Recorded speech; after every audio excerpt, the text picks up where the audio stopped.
If you don't like fiddling with tech but still need your AirPods Pro to connect, then stick around. We'll make it easy.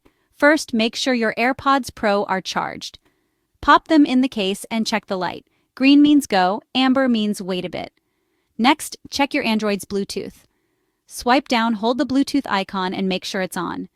Keep your AirPods close by. Bluetooth likes it cozy. Still no luck? Restart your Android. A quick reboot can often do wonders. Now let's put those AirPods in pairing mode. Place them in the case, open the lid, and press the button on the back until the light flashes white.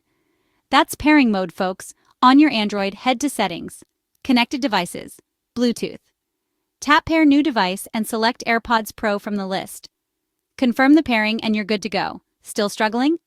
Forget the AirPods and Bluetooth settings and try the pairing again.